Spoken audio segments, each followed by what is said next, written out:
Okay, so the issue of the borders was completely misunderstood. The EFF categorizes the open border policy in two very specific ways. Firstly, it tells us fundamentally you're not going to solve those problems. In the next 5 years, even if Gayton McKenzie becomes president, we're not going to solve immigration because we're not solving the root cause. Coalitions are going to be frightening.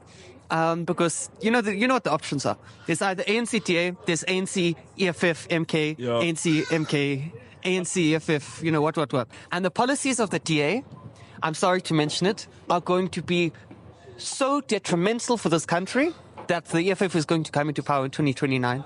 Helen and their cronies have decided to go and speak with Ramaphosa. So it's what's going to happen. And we just need to be prepared for that. Unions are going to lose their ability to protest. The poorest of the poorest is going to get poorer. And, I'm going to be fine because, I'm white. But everyone else, I feel really bad.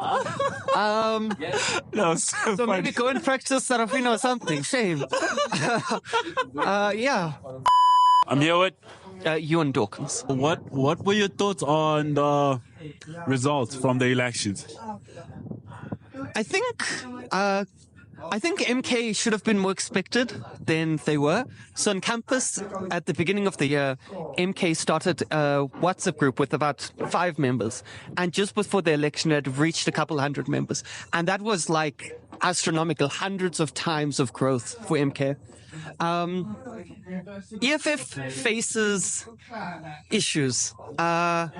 And that's issues with funding. The EFF only got 6 million rand in funding compared to the 235 million the DA got. But maybe the EFF also faces issues of sticking too genuinely to their policy on issues of foreigners and foreign affairs and not correctly enough explaining those issues. So I'm sure they lost votes there as well. What are your thoughts on the foreign policies? And when you say explaining further, could you just give the viewers the explanation that you feel like the EFF didn't disclose efficiently? Oh, okay. So the issue of the borders was completely misunderstood. The EFF categorizes the open border policy in two very specific ways. Firstly, it tells us right now the borders are open. We have an open border policy. People come in and out of our borders freely. They don't really have any inability to come in and out of our borders. Our borders don't exist. First, our borders are longer than the border with Mexico. We have a lot less funding than the US does. So there's an understanding that our borders are almost impossible to actually prevent immigration through. But secondly, they recognize the fact that people are coming illegally because they can't get papers legally. So they wanted to implement a system where getting visas were a lot more easy, creating a sort of African passport, which functions similar to the European ID system, where instead of going and paying smugglers to throw you across the border, a much easier way to do it would be doing it legally through getting a synchronized passport, synchronized ID that allows you to go between the borders a lot more easier, and therefore we'll be able to keep track of immigrants who come into the country. So they wanted to implement a system where your fingerprints were there, your DNA was there. So immigrants who want to come into the country come in easily, and then they're tracked. Because the alternative to that is that immigrants come into the country anyway and they're not tracked. So the EFF's implementation was very misunderstood, and it was misunderstood purposefully by people who want to perpetuate a xenophobic narrative to gain votes and keep the wealthy in power. If you're sitting with a worker and a rich person, and the rich person has 10 cookies and the worker has 1, the rich person will tell the worker, hey, be careful, the immigrant's going to come and steal your 1 biscuit. So on top of that, the EFF recognizes we have to understand firstly why immigrants are coming in the first place. They're not coming for no reason. They're coming because the countries that they're fleeing from are in turmoil. So what the EFF recognizes is that you need to put in solutions to correct the issues within those countries. As the most powerful country on the African continent, we have an ability and a duty to do that if we actually want to stop immigration. So what that looks like is putting measures on economic sanctions on ZANU-PF to ensure that they have democratic elections and therefore benefiting Zimbabwe, preventing illegal immigration into South Africa in the first place, instead of just putting up walls that don't work in the first place. Yeah, I guess a lot of the South Africans' perspective is clean your room first. like put your oxygen mask on first, because I guess especially during elections, a lot of people are pushing the narrative that we're going to save South Africa, and there's a bit of like a disconnect with the EFF because it feels like, yeah, we're going to save Africa, and then you forget about like what about us? Yeah. Like you can't exactly. Yeah. So but I hear you. No, it's justifiable because there's, like in Limpopo, there's issues where white farmers will employ foreign workers so that they don't have to pay them minimum wage. And that's a legitimate issue. But fundamentally, you're not going to solve those problems. In the next 5 years, even if Gaten McKenzie becomes president, we're not going to solve immigration because we're not solving the root cause. Yeah. So it's true that the EFF might have been out of touch, but it's not going to solve it. Also, I had no faith in the DA because Steenhuisen is a wet blanket and he lacks, I don't know, he lacks soul, he lacks personality. Like, I didn't think he was gonna, even get 20%, but he did. And I think that's a testament to the Swart Gafar narrative that they've been peddling. What is that? They say there's a doomsday coalition. There's Swart Gafar was the term they used in apartheid, which was black peril, the danger of black people taking over. Okay. So the DA said the same thing. ANC and EFF is Swart Gafar, ANC and MK is Swart Gafar. Once black people take over, the country is going down. So I think they just perpetuated the same narrative now where they say there's going to be a doomsday coalition of the EFF and MK and ANC. So I suppose that's why they got the votes they did. How do you think the coalitions are going to go? What are your thoughts on it in general? Yeah. I think the coalitions are a terrifying prospect for the country, and not because the ANC shouldn't be in power. Should be in power. I don't think the ANC should be in power. We can agree. But coalitions are going to be frightening. Because you know what the options are. There's either ANC DA, there's ANC EFF MK, ANC MK, ANC EFF, what. But it's interesting because there's like MK saying they want Ramaphosa They want Ramaphosa out. EFF is like he doesn't want to be deputy. Julius is saying he doesn't want to be deputy president or president, but he wants who as minister of finance? Rambo as minister of finance. So it will be very intriguing. I think that they're going to go into coalition with the DA because Ramaphosa is what Ramaphosa's always been, which is a sellout. And they're going to continue with the same policies that they've been continuing with since Ramaphosa's come into power, which is essentially the same policies as the DA. And the policies of the DA, I'm sorry to mention it, are going to be so detrimental for this country that the EFF is going to come into power in 2029. Because the way that the right wing is going to destroy the economy of this country and put the already marginalized people in South Africa into worse poverty is going to create a throwback where people are going to become radicalized. Because in a country with the highest inequality rates in the world, their plan is not to decrease it, their plan is to increase it. So either we're going to have the EFF come into power or we're going to have an unled revolution. And the reason I say that is because the DA's economic policy and what their plan is with the ANC is absolutely terrifying. Could you just expand on that? So they want to institute a measure which is basically privatize everything, privatize all of our services. And we know from historical examples that doesn't work. So we know Russia in the 1990s decided to privatize everything after the fall of communism. Yeah. And the reason it doesn't work is that there's only a handful of people in a country who have enough wealth to be able to buy up the government privatized industries.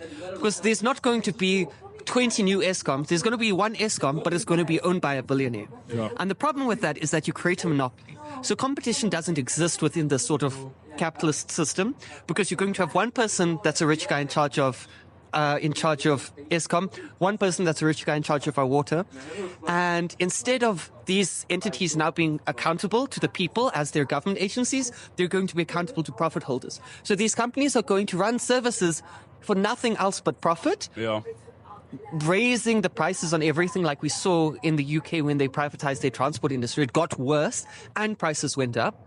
And what we're going to see in South Africa is that when people already can't afford electricity, no one's going to be able to afford electricity that isn't maybe in the top 20%. And what's going to happen from that is that a lot of our industries are going to collapse because all of our important industries in this country are going to become for profit.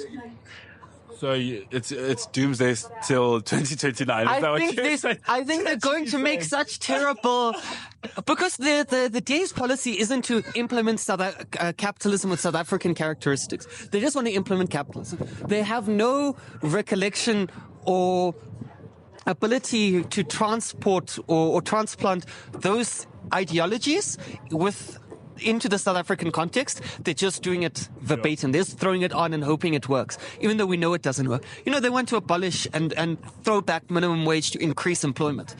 The problem with that is that decreasing minimum wage doesn't make people want to employ more people, because the demands for the products aren't increased. Yeah. So let's say you work at a company, you produce Coke.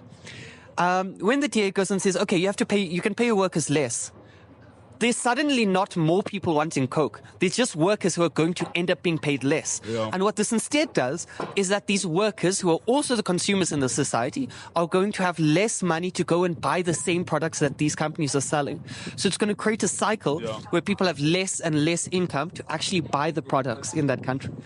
So we're going to have possibly good economic growth, good GDP growth for maybe the first 2 years of the coalition, because the markets are going to respond nicely.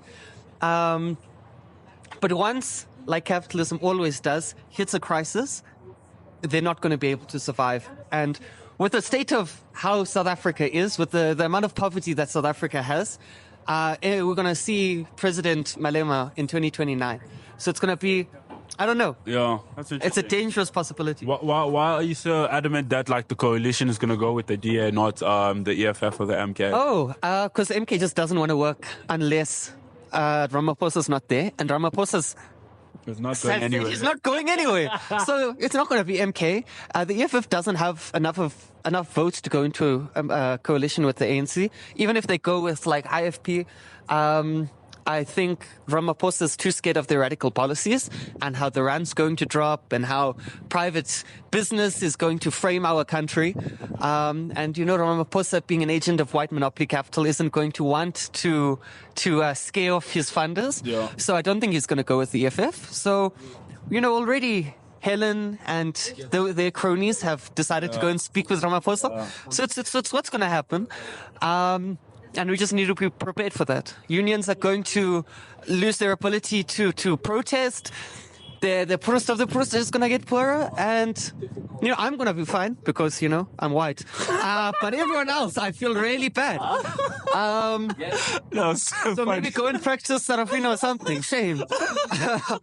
Yeah. But it's going to be a difficult time. Interesting. What do you think happened with the voting? I thought everyone was on board and we're all, because I think obviously because we had votes and then maybe there's an echo chamber. Exactly. Yeah. But then reality, because it fits the EFF one nicely. And then the rest of the country. And my algorithm was saying yes, EFF. Everyone's social media was EFF. I don't know. I think the foreign issue hit us, or hit the EFF, should I say? Probably didn't have enough funding also to do ground level work, because it seems like a lot of places they haven't gone. Yeah. Like Eastern Cape, a lot of people are hating on Eastern Cape because they still voted ANC. But the ANC is the only people going into rural areas of Eastern Cape. There's an interesting thing. The poorest municipality in the country, the place in South Africa with the lowest HDI is a municipality in the Eastern Cape, and for the first time they voted out the ANC and they put in the EFF. So there's tiny examples of change coming along. But shame. The EFF has 1 million members. I'm a little surprised that each member couldn't get a friend to also vote for the EFF to get them to 2 million votes. But it's so intriguing, and it's the worst provinces are voting for ANC. It's I'm so confused. Oh, I just don't think people are. I don't know. Social media is blinding.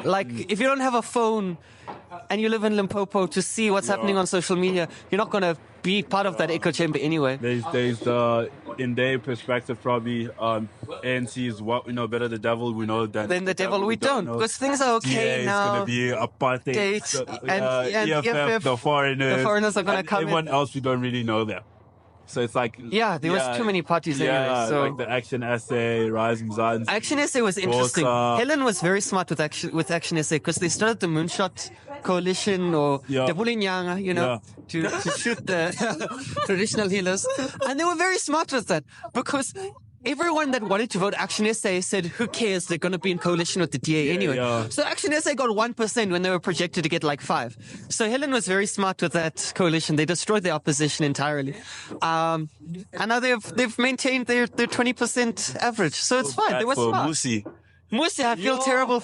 No, shame. I saw him posting yesterday that he wants to go and like thank all of his supporters, and he could probably just do it in person at this point because, It